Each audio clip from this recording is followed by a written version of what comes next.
Thank you very much to the Chair and to the panel. My name is Lauren Mellor. I work with the Northern Territory Frack-Free Alliance, an alliance of community organisations and communities across the Territory who are looking to stop fracking on their lands. I'll just pass it on. I'm Vivienne Soebek. I'm a resident at Burrell Creek on the old highway. I'm a volunteer for the Frack-Free Alliance for the Northern Territory and I'm coordinator for our hub. Thank you. Hello, my name's Petrena Ariston. I've lived in Katherine since 1979 and my husband and I run a tourism business in Katherine. What's the name of that, the tourism organisation? It's Top Dig Cultural Experience and Art Gallery. Thank you, yes. My name's Glenys Summers. I'm from Mataranka. We're in the tourist industry as well. Bitter Springs cabins and camping. That's it. Thank you. Sorry, I didn't quite hear your name. What was your name again? Glenys, Glenys Summers. Thank you very much. Thank you. Yes. Okay, thank you very much to the panel. Firstly, I'd like to acknowledge that we're on Jarwin country and pay my respects. I'd also like to acknowledge that we're sitting here today in Katherine, where the extent of harm from PFAS chemicals, deemed safe just years ago by all levels of government, have been dispersed into the environment and leached through into soil and waterways throughout this region. The extent of contamination of underground and surface water is only just starting to be understood, yet we know that already several dozen households are now reliant on bottled water while awaiting toxicity tests. Health concerns are growing daily and the boundaries of known contamination and acceptable levels in the water supply are constantly being updated. I would like to note that fracking compounds used in Australia have been shown to include many hazardous substances, including carcinogens, neurotoxins, reproductive toxins, irritants, sensitisers, and endocrine disruptors. It is also worth noting that some of these chemicals are toxic even in extremely small concentrations. To support that, I will first table this Karam, Moss and Blashney paper with the panel, and all other reports that I refer to I'll table to the panel as we conclude. So in this presentation, we've got a number of speakers from across varied communities in the Territory. We're going to be hearing from a global perspective down to a Northern Territory community perspective, and then giving some clear recommendations for the panel to consider. I'd like to start by talking firstly about October 2016, as the world watched representatives of over 197 countries, including Australia, sign the historic Paris UN Climate Accord, pledging to keep global temperature rise from climate change, as they say, well below 1.5 degrees. While the Northern Territory Government at the time applauded that decision, a 2016 study by the National Climate Change Adaptation Research Facility, produced by Coast Adapt, provided estimates of future sea level rise out to 2050 and 2100 for 4 greenhouse gas concentration scenarios. Those predictions estimate by 2030 the sea level could have risen by 10 centimetres. By 2050 it would have risen 20 to 25 centimetres and will continue to trend upward to 2100 and beyond. In all of the scenarios, parts of the Territory's most populous coastal suburbs, including Cullen Bay, Parap, Rapid Creek, Coconut Grove, Bayview, and the Chief Minister's own electorate of Fanny Bay go underwater. We just experienced the hottest July in Australia since records began. As we know, the evidence and the speed and intensity of climate change impacts continue to grow. As these extraordinary measures committed to in Paris were being adopted at an international level to urgently respond to the rising threat of a warming planet, fossil fuel companies around the world were counting in their reserves of unburnt coal, oil and gas 5 times what those scientists predict can be safely burnt while reliably keeping temperatures below the 2-degree threshold. And that's from the Carbon Tracker Initiative, a group of London-based climate scientists. The Northern Territory's reserves of shale gas under the spotlight through this inquiry are not even included in that figure of extra reserves and have never been considered as part of the Northern Territory or Australia's emissions budget. Even if the Northern Territory fracking industry could avoid all operational pollution and put in more expensive technologies to have a 2% methane leakage rate, as the interim report has indicated, the burden of new methane emissions from any development of onshore shale gas fields in the Northern Territory would inevitably shoot us well past a responsible carbon budget. We simply cannot be opening up new carbon basins. The Finkel report outlines that Australia will move from 6% to 3% reliance on gas for electricity into the future. There is plenty of conventional gas available to meet this diminishing requirement for gas, and currently it is cheaper to back up renewables with storage than it is with gas. Shale gas fracking in the Northern Territory is a bridge to nowhere. I want to talk about some of the work that our communities have been doing around the issue of fracking since we first became aware of it. I myself, in 2013, started becoming aware of the risks and impacts of unconventional gas in Australia and around the world. At that time, the Australian Council of Learned Academies released a report titled Potential Geological Risks Associated with Shale Gas Production in Australia. This report specifically dealt with the risks and information known about shale gas and the likely impacts on the Northern Territory, considering the geology and the potential impacts to water.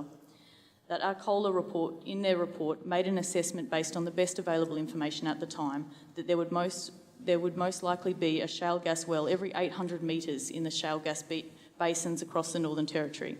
This is outlined on page 27 of their Frog Tech report. This is also a similar distance to what is seen in unconventional gas field developments currently and those approved into the future in Queensland.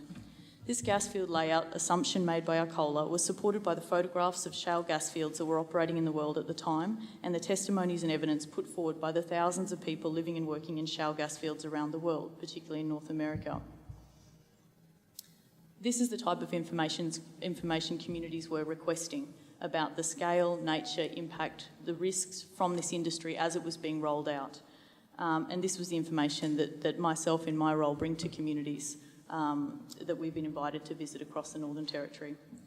So fast forward a couple of years and I see two things now taking place. One, the weight of new peer-reviewed evidence of harm or increased likelihood of harm is increasing, with hundreds of new papers being released in just a few years, and measured impacts of water contamination from shale oil and gas activities impacting groundwater, residential drinking water and surface water systems is becoming more frequent. Two, the onshore gas companies have got a new story and rubbery figures on gas wells and water use, in the face of community concern around the number of shale gas wells slated for their communities and the impacts surfacing from high-pressure horizontal hydraulic fracturing worldwide. The expected number of fracked shale gas wells now put forward by Santos, Origin and Pangaea to the panel defy current practices and are not in line with the extent of their holdings over shale gas resources in the Northern Territory. The ability for Santos, Origin or Pangaea to drill mega frack wells of up to 6 kilometres horizontally through a shale layer defies the reality of their extremely limited operational experience in shale. The extremely high pressure and horsepower required, the greater volumes of frack chemicals and water, and the geological risks and uncertainties are completely unknown and untested. Even more worrying is the lack of information about the well integrity risks and implications of requiring such increased pressure and the far higher number of fracks required along the horizontal. What does the long distances, higher pressure and unknown downhole environments do for well integrity in the short or long term? We don't know. They can't tell you. They don't know. The scenarios being put forward by Santos and Origin for long horizontals offer no certainty, are completely untested and create a situation where the residents, waterways and landscapes of the Northern Territory will ultimately be guinea pigs in what has been shown in other jurisdictions to be a dangerous unconventional gas experiment. Those are my opening remarks, and I want to talk now with the rest of the panel about the question of a social licence to operate, which has been a major feature of discussion through this inquiry. And as I've been watching this inquiry, we've seen many previous presenters have made the strong case that the weight of scientific evidence demonstrates harm to water, land, community health and the climate from fracking gas fields. I'll be tabling a Hayes and Shonkoff paper to back up that point. For an Australian context, just this month, a new peer-reviewed paper was released from the University of Queensland documenting community responses when asked what their needs were in the face of the coal seam gas industry operating in their local shire. The report measured an increase in fast food outlets and liquor stores to cater for the CSG workforce, having a negative impact on the health of the local community, an increase in drug and alcohol abuse, which were linked to increases in local crime and antisocial behaviour, an increased demand on public services and unemployment following the boom period, and the environmental effects of drilling and mining on the town water supply and fishing. These are important social impacts that deserve thorough consideration in any cost-benefit analysis and any social impact assessment being undertaken in the Northern Territory. I'll table that University of Queensland paper with the panel. We acknowledge the political context, though, is very different and can be counterposed to the scientific and lived reality of unconventional gas, hence why we're seeing such an emphasis on attempts to establish a social licence to operate. To be clear, we define a social licence to operate as being a constantly renegotiated status of acceptance, approval or the absence of conflict between a corporation or industry and the communities in which they seek to operate. The Australian Centre of Corporate Social Responsibility defines it similarly as the level of acceptance or approval continually granted to an organisation's operations or project by local community and other stakeholders, with 4 levels from lowest to highest: withdrawal, acceptance, approval and psychological identification. Our panel of community members today are going to provide case studies and evidence as to why the fracking industry does not have a social licence to operate across our urban, regional and remote communities, and to offer some recommendations on the way forward to resolving the risks identified in the interim report. So we're going to talk a little bit about the Gasfield-free survey experience in communities and other work that community members here have been doing to establish whether the industry does indeed have a social licence, or whether it could even be gained. So I'll first pass on to Vivienne Soebek to talk about the experience in the Kamali region of the Territory. Thank you very much.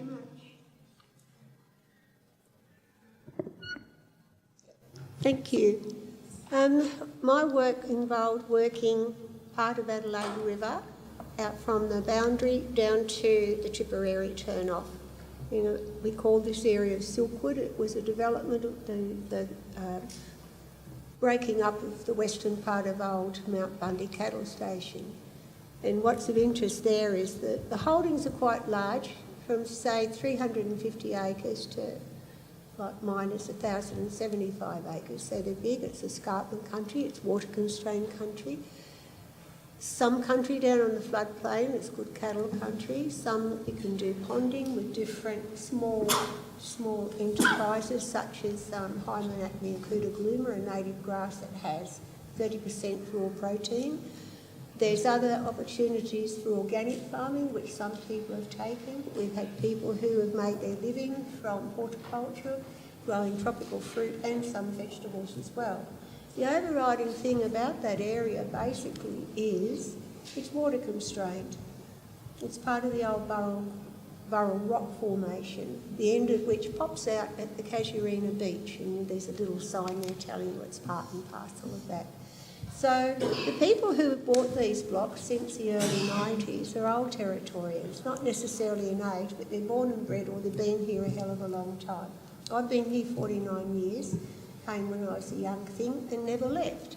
And you grow into a country, you grow into it, and you grow to have a socio-cultural attachment to it. So when you look at country, it's not just a mob of trees or a bit of scrub.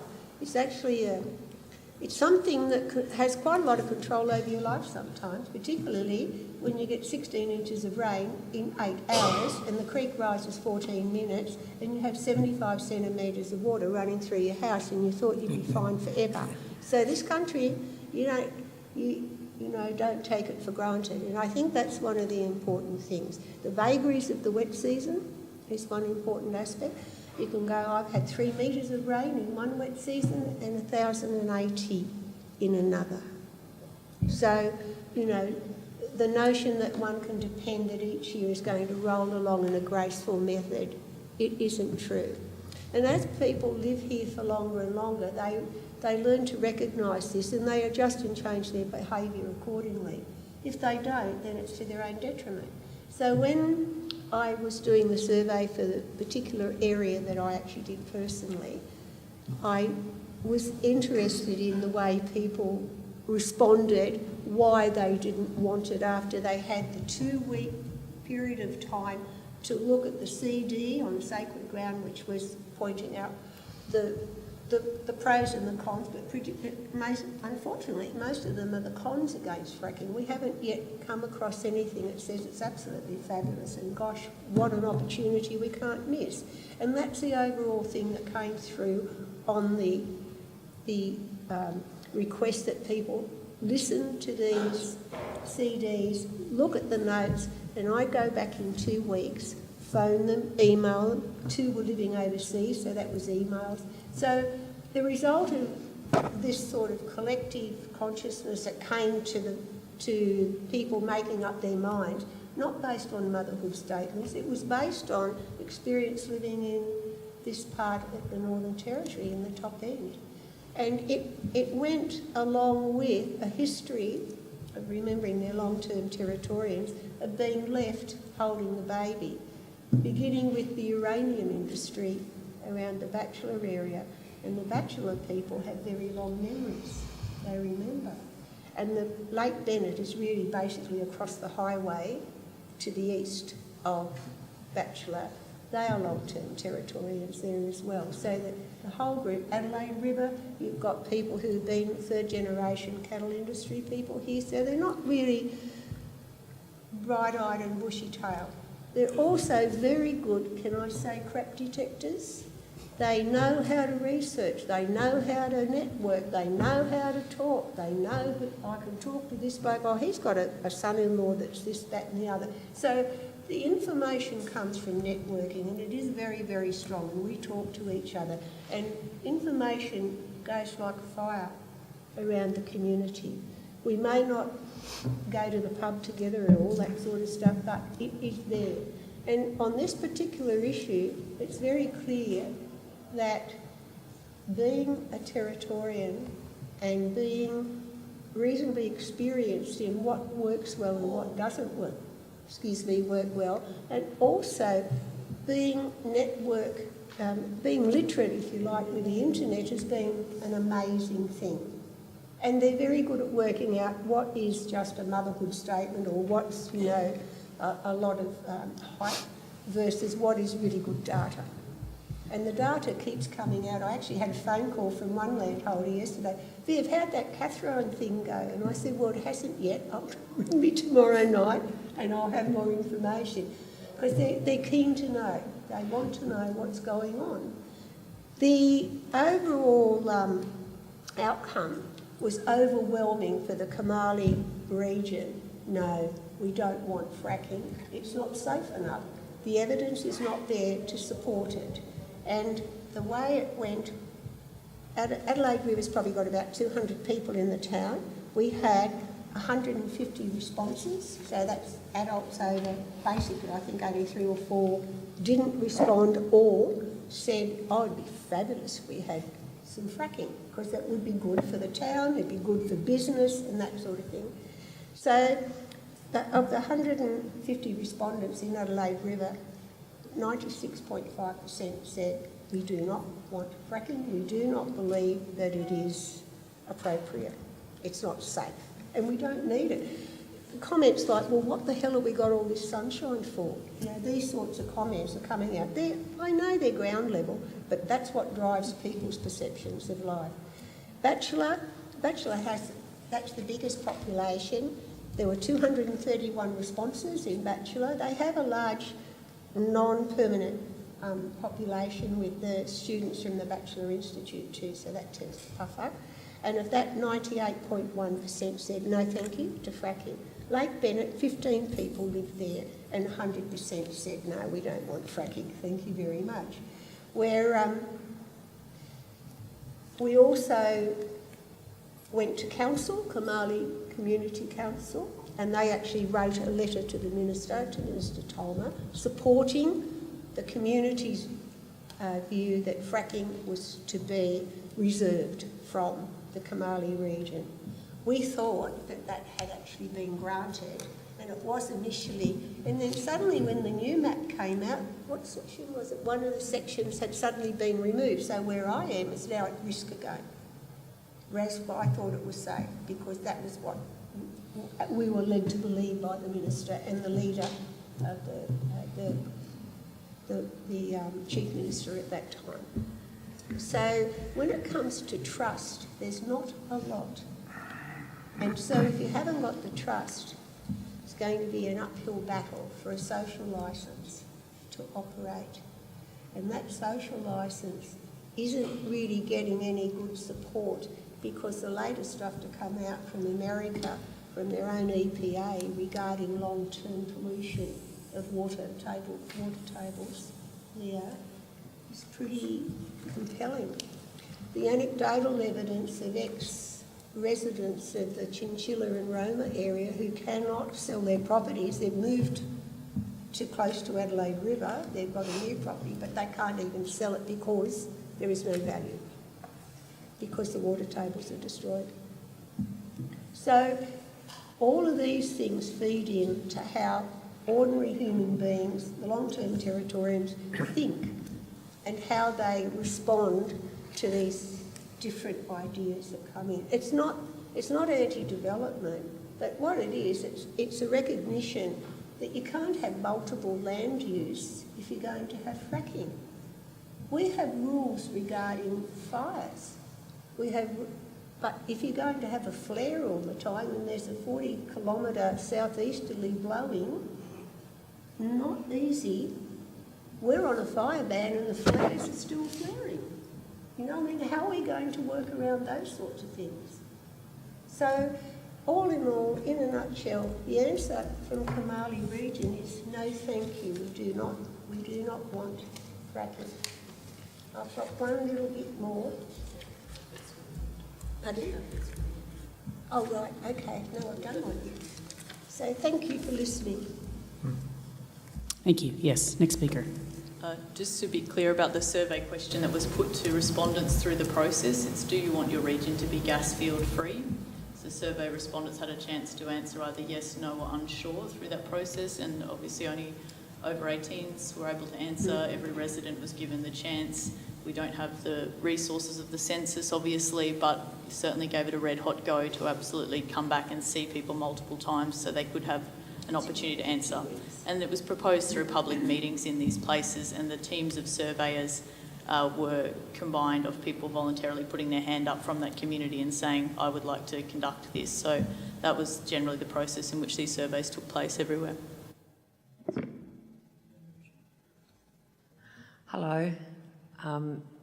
Yes, I got involved in this, I think it was about 2012 when we had our first meeting in town. They just said that, I forget who did the meeting, and it was Pangea or something that came along, and of course they were talking about the gas and how wonderful it's going to be, and they showed us this glossy pamphlet, and it all just didn't seem right. And then of course since then I started to look into this, and of course we've had, I joined the Don't Frack Katherine organisation, well, a group of us that went to these meetings, got together. We've had people come over from Queensland to tell us about what's happened there, and also I've had people from America come over and have talks to us, and of course I've done a lot of reading. What happened one day, I was listening to the ABC radio, and Stan Gerrity, who I think's with Pangea, he was resigning, and the interviewer was talking to him, and Stephen was saying how everything's all right, we've got social licence, nothing's happened, there's nothing for people to be worried about. And I just thought, well, what's going on here? They haven't even started. Of course there's nothing's happened yet. And so I rang up the ABC and said, could I answer, because the interviewer wasn't doing a very good job. I just said, could I ask a few questions? And they said, you've got to send a text. I don't know how to send a text. Anyway, I sort of worked out a text, and by the time I got my text ready, he was off the air. I was very disappointed and very disillusioned, because I thought the people I talked to, haven't given social licence. I live on Gorge Road, which is about 36 kilometres, or starting from Joel Street, then Gorge Road, and I just thought, I've got to do something about this. I went and purchased a map, found out all the properties on Gorge Road, and it took me 3 months. I went and spoke to all the people in the properties. I went to 62 properties. I spoke to 112 people. One of them was the Gorge camp as well, where there's about 6 houses in that little area. Everybody I spoke to, well, the result was, and there's a little road off Gorge Road, which is Gench Road, and there's about 7 properties there. So I saw everybody there, everybody on Gorge Road, and the result was 98% for Gorge Road don't want, they answered those questions that Lauren just spoke about, and 100% in Gorge Road said they don't want it. And they were all aware of, nobody I spoke to wasn't aware of what was happening. They said they've sort of looked into it a bit. They don't trust the government, they don't trust the mining companies, and they just said, no, we definitely don't need it. And also, what about, we live in a state, territory, with such sunshine. Why aren't we looking to that? There's so many things happening around the world, even in Europe, where they don't get as much sunshine as us. Why aren't we tapping into that? And this is what people were telling me, that's the way we should be going. I speak to tourists all the time, and we have an experience there. We have tours coming in, and after the tour we do have postcards, that anti-fracking postcards. I say, if you're aware of fracking, and a lot of people are, especially when they come from other states in Australia, Western Australia, particularly in Queensland, I'd ask them to sign this because we want to get so many of them, give them to our Chief Minister. And they say, oh, for God's sake, don't let it happen here. And they tell me stories of what's happened in their areas. And one postcard that I got from a guy that lives in Geneva, and I just said to him, how's your experience been in the NT? And he said, I'm just blown away by the fact there's no industry. You go everywhere and everything's pristine and everything's clean. And he actually told me that, and I said, well, mightn't be like that for too much longer. And we just sort of had a little bit of a discussion about it. But everybody, comes here and they're just overwhelmed by the beauty, the fact that they can go and drink the water, breathe the air. And we want it to stay like that, and so do they. It's interesting that, we always talk about like the case study of Beetaloo around that area there. We have to realise that we are all connected. The water is all connected, so if anything happens down there, it's going to affect other areas as well. And I'm happy to have had this opportunity to talk to people, that we've got the panel and we can talk to you people, because that's it, we're all individuals, and we find it very hard to get our word out there, because sometimes, like the papers and the TV, I don't know who pays them or whatever, but we don't get much of a say, and so we've got to go out there and find our information, and we do look at all the information. And I'm very appreciative that we've had the chance to come and talk to you people, and just realise that we're really depending on you guys to get the story right, which I know you will. And I know you're very busy, and I'm hoping that you do get a chance to see a bit of the territory while you're here. Take your shoes off, go out there and feel the ground, have a swim. Make sure there's no crocodiles, of course, but just get out there and just see how beautiful the territory is, and we don't want it to be spoiled, because the future is in tourism and agriculture and stuff like that. I don't think mining, it only lasts for a little while, and it could be so detrimental to the area. Thank you very much. Thank you. Yes. Okay, I'm Glenys from Mataranka. Now, in our survey, we did a survey of 109 people. Now, we broke it up for different people because we're well spread out, and so each one took a street. We haven't got a lot of streets, but they're spread out. The whole survey was 109 people got surveyed, 104 do not want fracking, and 2 said they want it, and 3 were undecided. Now, with most of those people, they were very vocal about it. They were very angry, because Mataranka's just left off the map for so many things, and yet Mataranka is a very old town, and we have a lot of history, and also with the Roper River. Now, the Roper River runs, we are at the start, we're right at the start, at the Little Roper. Now, if that stops, that's spring-fed as well, so that runs all year, and that runs all the way out to the Gulf. Now, the last few years we've had dry wets, but also we've had mining out there that have destroyed an area, and that was Western Desert, and they went broke, another one. And that's caused a big issue because a lot of the water's contaminated already, and there's areas we can't go fishing anymore. The Aboriginals in the area can't, and it affects everybody. Now, we all share the land. We're all we've got the stations, we've got also agriculture, which we've got the biggest mango farm in Territory. We've got 2 big melon farms that are the large ones, and now we've got the sandalwood. But the sandalwood's trying to buy up everybody's water licence because they haven't got enough water. And that's another issue. And then mining comes in on top of that, which is the gas and everything, and they're going to use another big chunk of our water. And the thing is, each one of those industries takes a big toll on our ecosystem there, because it's suffered for the last few years, really suffered. And now this year the rivers come up because we had a not an over-the-top wet, but we had a good wet. And basically, at the end of the day, if we don't get the water where we are, it doesn't go all the way out to the Gulf, feeds all the fish. You've got the fishing industry, the prawning industry, and all of those along the chain. It's a whole ecosystem that's been there forever. Stuart found Bitter Springs, like the Aboriginals have had it for a long time, but he discovered it when he explored the Stuart Highway, and that saved his life a number of times, and it's always been there. And then as soon as they start drilling, it's going to collapse the whole system because it's all limestone and they'll be hollow. You do see bits and pieces every now and again of things caving in and that, but it's not going to be there anymore, and that's worth a gold mine in tourism. It's been going forever. Thank you. Scary. Thanks, everyone.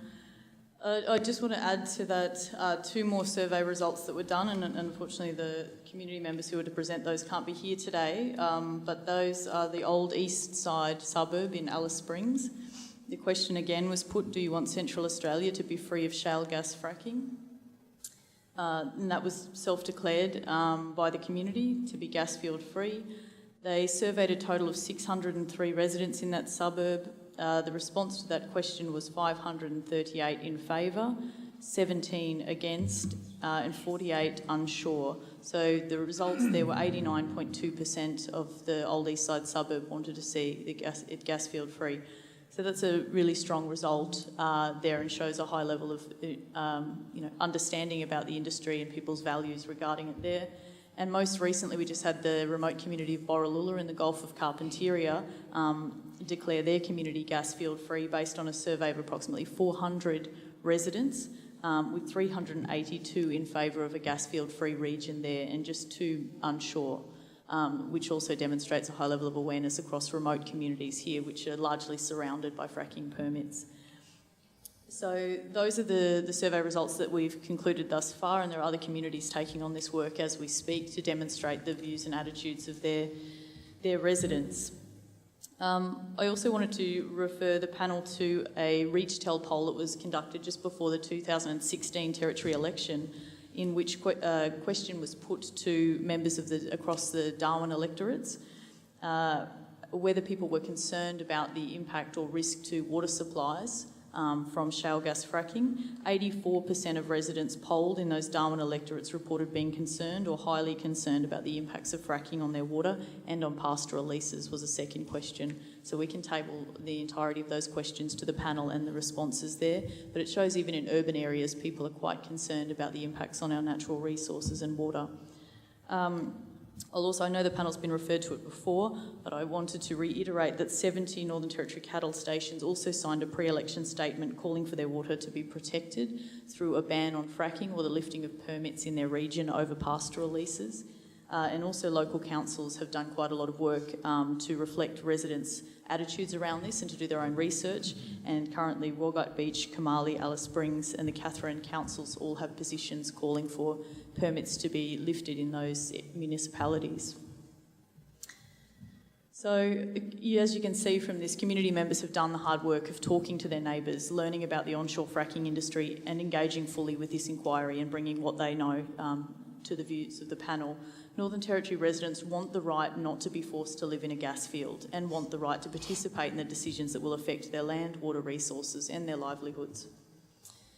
The panel's focus on the Beetaloo region through this process does leave some concern that other communities and regions will be in the dark about their future and experiencing continued anxiety with the conclusion of this inquiry.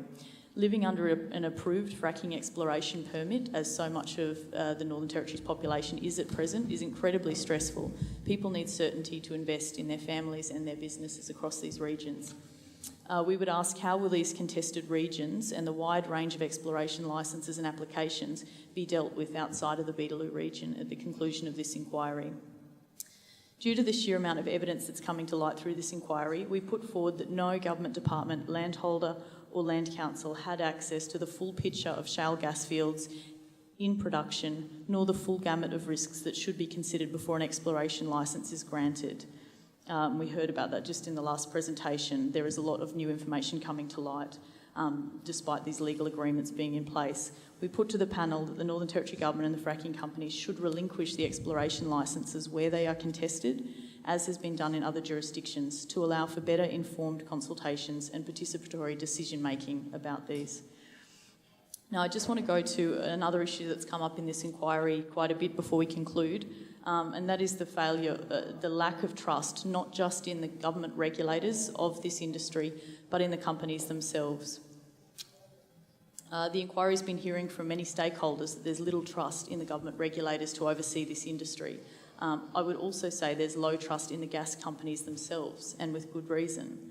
The fracking companies are not even giving the true picture of the risks of their industry to the panel as we sit here under the Inquiries Act. I refer the panel to Santos' statement from a couple of days ago in their submission, and they stated in about 50 years of operational licence, we've had no incidents across our gas fields. So I researched the compliance reports for Santos in South Australia. I just want to give the panel some examples of some of the spills and incidents that were picked up by the regulator, and I'll table those for the panel to consider. For example, in the Cooper Basin, where Santos has been operating for a couple of decades. In 2012, Santos reported 17 flow line failures, pinhole leaks, on their 5,000 kilometre steel flow line network in the Cooper Basin. The failure mechanisms related to internal and external corrosion, with the primary root cause being inadequate monitoring and maintenance. In September 2011, Santos reported a leak adjacent to crude oil storage tank 1000 on a separate buried crude line to that which failed in November 2009. In December 2011, Santos reported a failure detected on its 10-inch buried crude rundown line from the crude stabilisation plant to tank 3000. This was attributed to defects in the corrosion protective wrap at the locations where the pipes failed.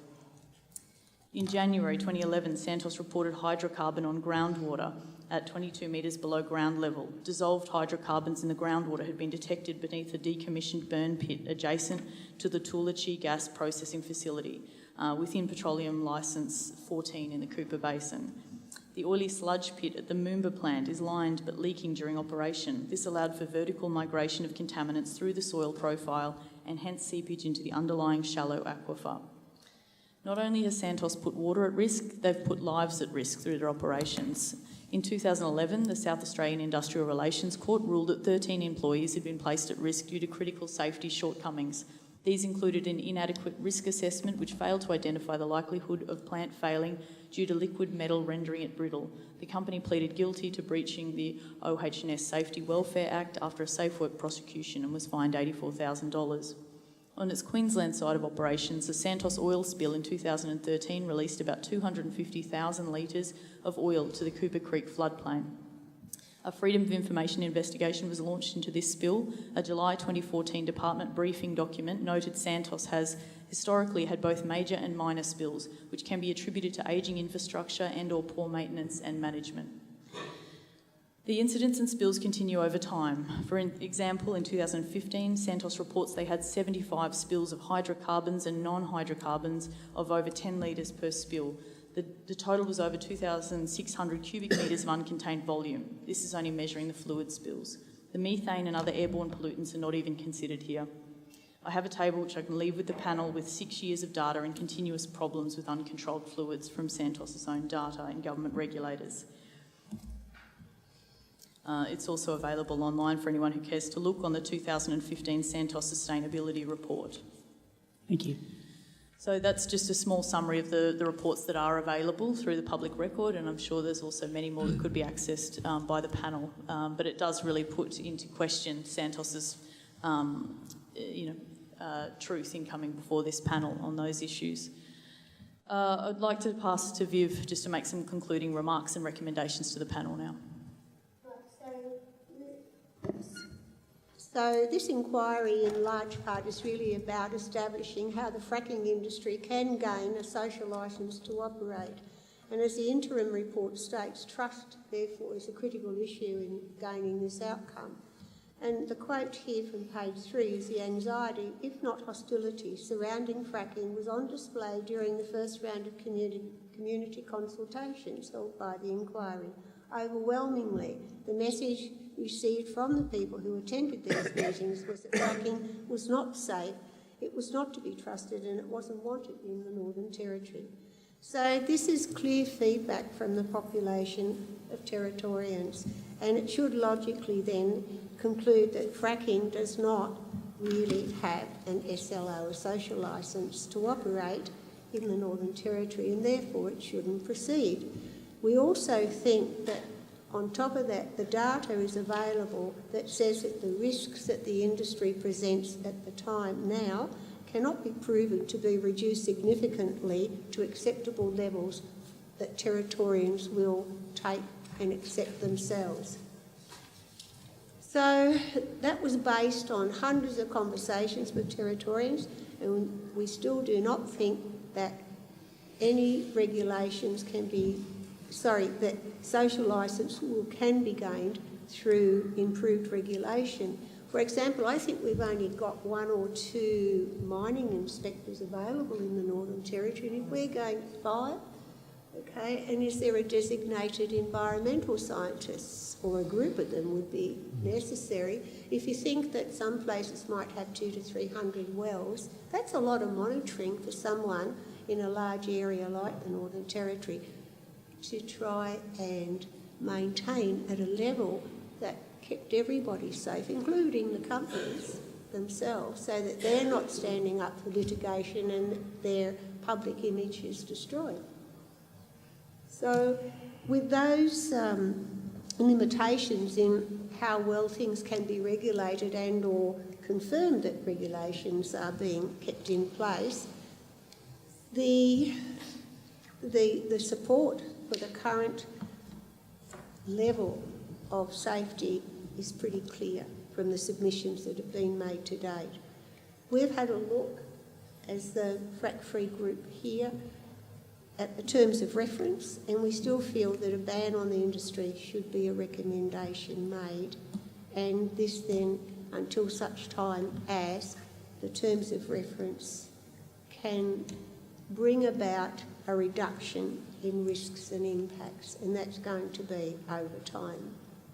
So item 5 of the terms of reference does state that the inquiry will identify any scientific, technical, policy or regulatory requirements or resources that are in addition to the reforms being implemented through the existing environmental reform process that are necessary to reduce environmental risks and impacts associated with the hydraulic fracturing of unconventional reservoirs to acceptable levels.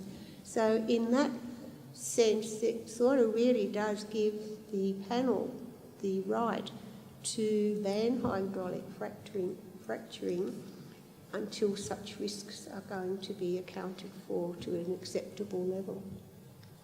In item 6 of the terms of reference, it says that identify prior areas for no-go zones, which allows the panel to declare, theoretically, that the entire Northern Territory is a priority area of being a no-go zone. So it would seem that there is the legal ability for the panel to not just make a recommendation, but to say, like, sorry guys, this is the way it's going to be. What we would like to recommend as the Frack-Free Alliance, that we would like to recommend that region by region votes or a territory-wide referendum would be the simplest and the quickest way and the fairest to decide on this issue once and for all, and we ask the panel to give serious consideration to recommending a pathway forward to this effect for the Northern Territory Government to consider. As your scientists, we also submit to you that the precautionary principle should apply with regard to land and water contamination and risks to exacerbating climate change through methane emissions. One of the distrustful aspects of even you folk doing that and it going to the Northern Territory and the Northern Territory saying, yes, we'll do that. You have to remember that the federal government can overturn legislation that we may wish to make in the Northern Territory. Our experience comes from the euthanasia legislation, which was passed very successfully and stomped on by Canberra. And that again, see, we have a 2-tier level of mistrust. So it's going to be a hard job, is all I can say. Thank you. Thank you very much. Thank you very much for your detailed and thoughtful presentations. I look forward to the papers that you've tabled. And thank you again for engaging on, I think, that quite an important aspect of the inquiry which you've identified, which is, of course, the notion of social license to operate. I just want to make, I guess, 3 comments. It's my, and I think the panel's very firm view that we do not have encompassed within the terms of reference the ability, and we will not be making a recommendation that the government lift the moratorium or not. That is absolutely a political question for the government. What we will be doing, though, is where there are data gaps, further information that's required, and that needs to be obtained.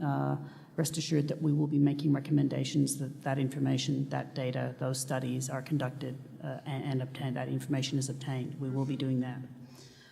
As for a referendum, again, that is a political question which will be entirely up to the government, but no doubt they will take on board what you have said.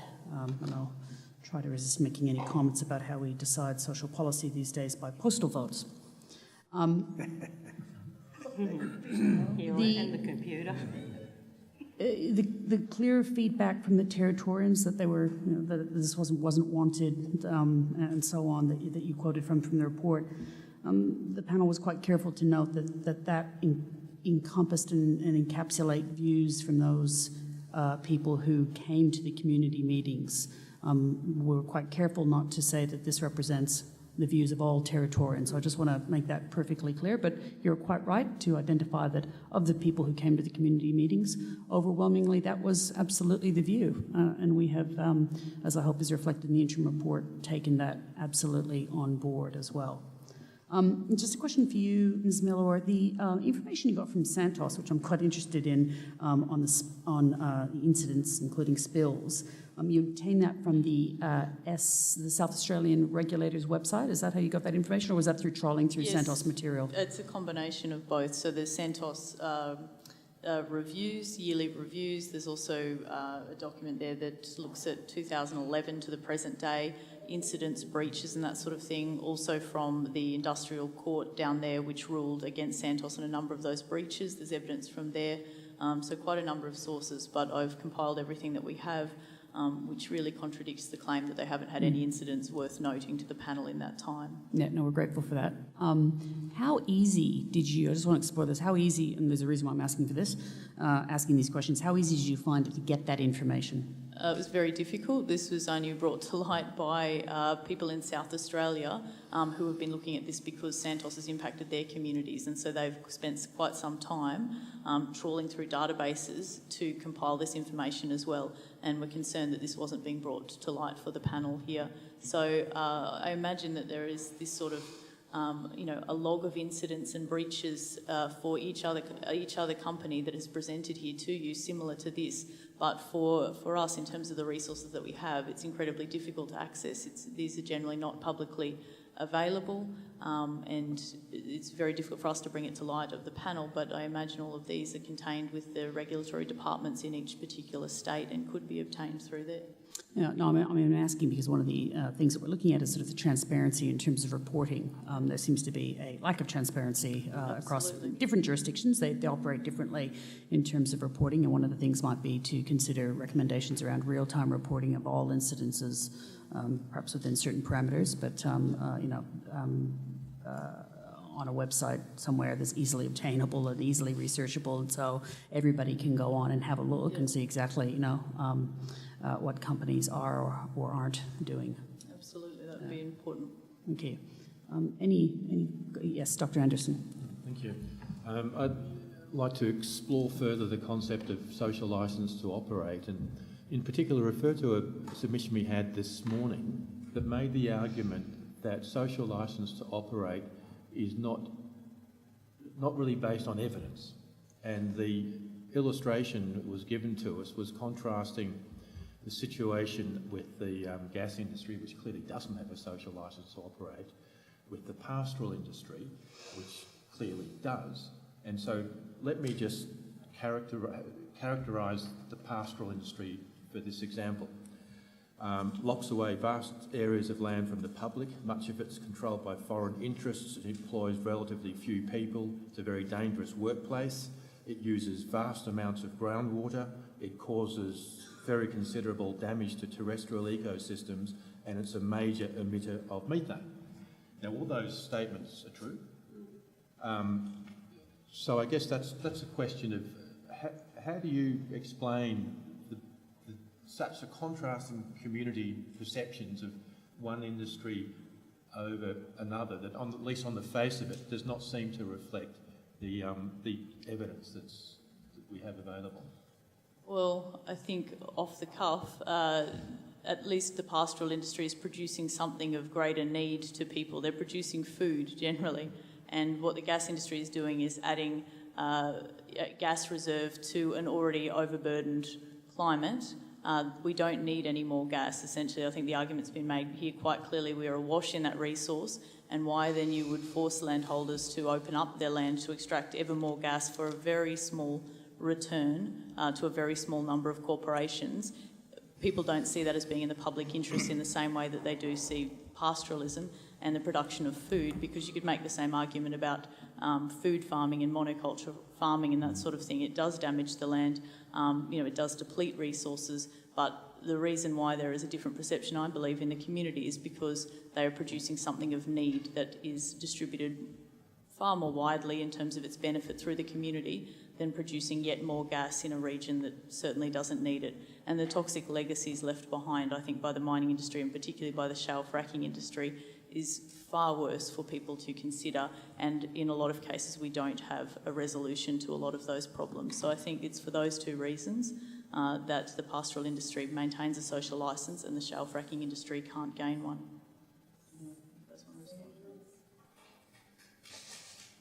And I think the pastoral industry sometimes is seen as being negative, but in fact pastoralists are probably the group of people who have to be the most aware of ecological sustainability. And some of that evidence comes through in terms of the way dingoes are being treated, for example. And they now realise that if you reintroduce the dingoes, you don't lose the cattle that you used to lose if you have foxes and other feral animals, feral dogs, big dogs that gone wild and that sort of thing. So there's that realisation, and a very nice, I think it was from Orange Creek, south of Alice Springs, just recently on the Country Hour, which is a very good ABC program. It is. He was talking about the splendid wet season, last wet season was for the desert mob. And Matt Brand, who's the anchor man, he said, "Oh, well, I bet you'll be flogging the country with cattle this year." And he said, no, that's not what you do. The country's been so good for the last 5 years, in spite of drought, it's resting this year. Now, you see, the perception of people who aren't very close to the country, they see that as being flogged. You can go past Tipperary and see there's 6,000 acres that have been stripped and they're growing whatever they're growing, But the rest of the country is fine because it's how you run your cattle. As long as you don't flog it, it'll last. Some little animals are under threat, but that's been the cane toads. That's since they came to Borroloola in 2000. That has been the demise. I've had research conducted at my place from the Uni of New South Wales, honours students, and they looked at small mammals. And when that was done in 2007, we had everything except rock rats. We had echidnas, we had short-eared rock wallabies, we've got all the small under 2 kilo mammals, and it wasn't anything except fire at that time that was interfering with them. 3 years later, after the cane toads arrived, we've only got Mellor mice, the bandicoots are gone, that kind of stuff. So the small mammals are suffering badly everywhere. The same with ground-dwelling birds. And that has to do with loss of habitat, but more so it has to do with the introduction of cane toads, to be honest. Yes. Yes, Professor Hart. I had 2 questions. The first one relates to your survey, particularly the question. I'm interested, because you made some comments about the question, but you can tell us what it actually was.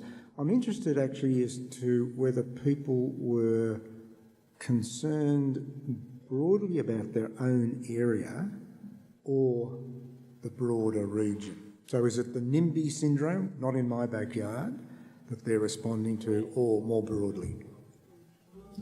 Sorry, I did think that I told the panel what the question was, which is, do you want your region to be Gasfield-free? And the answers could be yes. Region? Region. We asked by region at that point in time because the survey was being conducted at a local level, and so we felt that would get the most accurate responses to people's views in that region rather than asking territory-wide. But the reason that we do ask that a territory-wide referendum be put, and I do actually think that this is something the panel really should look at and discuss with the Northern Territory Government, is that the terms of reference do allow for policy prescriptions that could remedy and reduce the level of risk to an acceptable level. And if the feedback from Territorians is that we don't accept this level of risk, then it ought to be that the panel should feel free to make the recommendation that there is a pathway for making a decision regarding this, and the government can choose to accept or not that recommendation. But I do feel like that would be the clearest way to resolve this issue of can this industry gain a social licence, is to put that as a territory-wide vote or even region by region. But I think in travelling around the communities, as I have done for the last few years, and from the feedback through all of these survey processes, it's not that people want to see anywhere sacrificed to this industry. People just do not see a broad public benefit or even a localised public benefit from shale gas fracking. And so it's been, the Beetaloo has been talked about at length during this inquiry, but the feedback from people is we don't want to see anywhere sacrificed, whether it be the Beetaloo region, because we are sitting here in Katherine, we are drinking water here that is connected through that Beetaloo region. If they're fracking at a Mungi station, it's a concern for people up here, and ultimately people don't see why they should be put at risk because of the views of one or two landholders who may have agreed to this practice. So you clarified my question about the question. The other one you actually just mentioned that is in your summary you talked about recommending that we ban it. Ban fracking until there was enough information to decide that the risks were at acceptable levels. So can I ask you, that's what we've got to do too. There's no question that's in our terms of reference. What's your feeling about what is acceptable? It's a very difficult question. Again, it's a perception of whether the trade-off of risk, as we said before with the pastoral industry, no industry is without risk or some level of degradation to the environment and that sort of thing.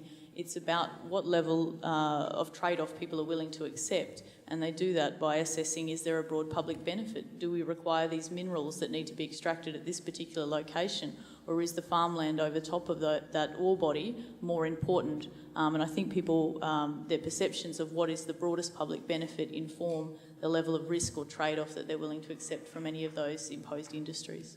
So public benefit, is you see that as clearly a very important component? I think so. That's my opinion. Yep. I think one thing that everybody's forgotten about, the most valuable thing on this planet is drinking water. We've only got 5% or less now, and you tap into our water system. The whole territory lives on that groundwater.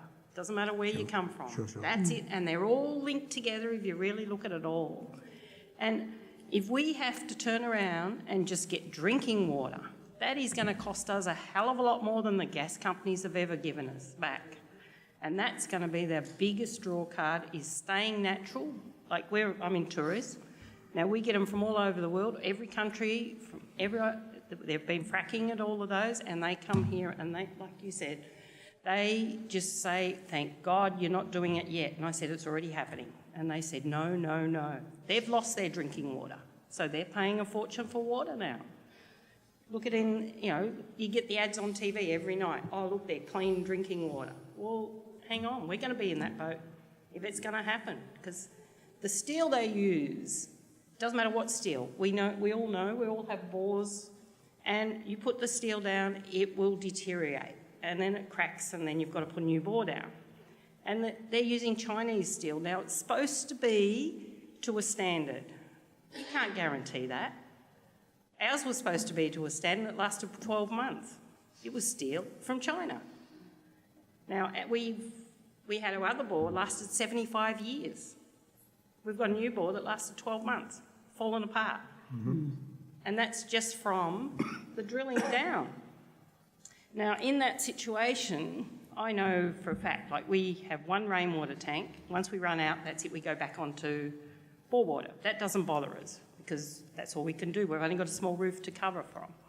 Now, if everybody else in the Territory had to rely on rainwater to get drinking water, we're all buggered because what's the most valuable thing?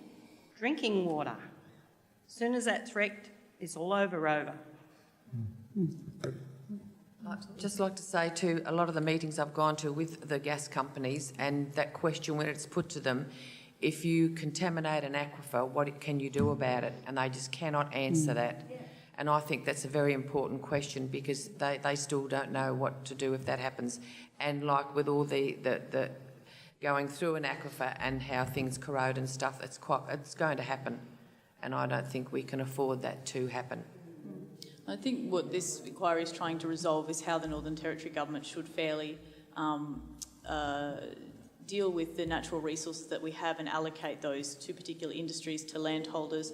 I think that what we see, and the reason that there isn't a social licence to operate for this industry, is because ultimately it is taking away those things that we all rely on. It is taking away water, it is taking away space in the atmosphere for additional carbon and methane emissions. There is a finite, these resources are finite. The availability to produce waste for the production of energy, we're coming down to crunch time. You all know that as scientists that we need to be making some hard decisions. We cannot accommodate every form of industry that leaves behind a legacy such as shale gas fracking and other fossil fuel development does.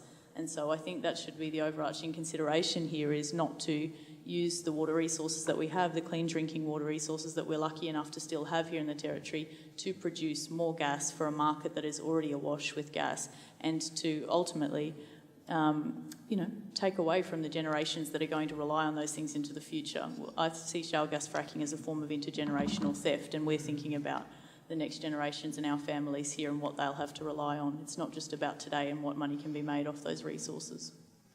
Thank you. Just one thing about the Territory not having any infrastructure, and therefore the fracking would be a fabulous industry and give us a great benefit.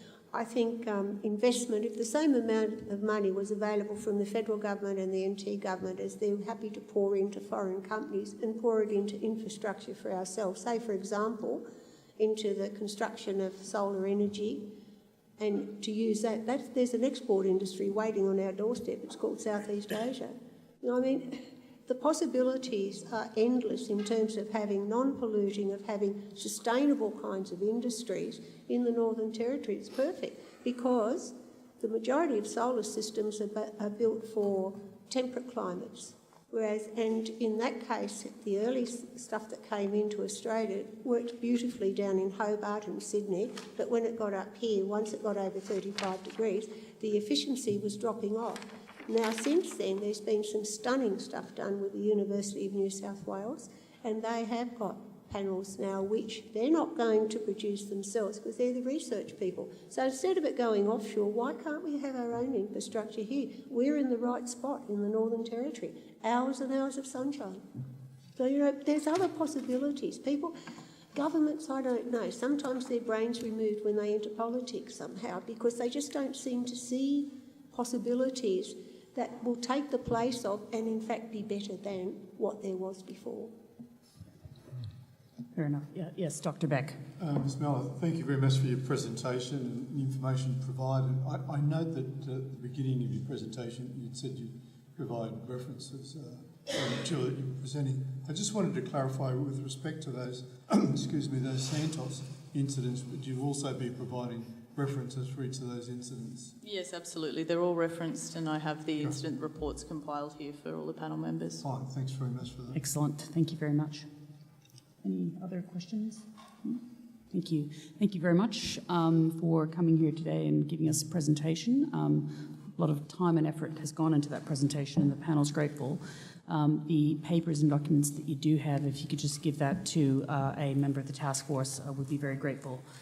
We are now going to break until 1:45 for lunch. Thank you. Thank you very much.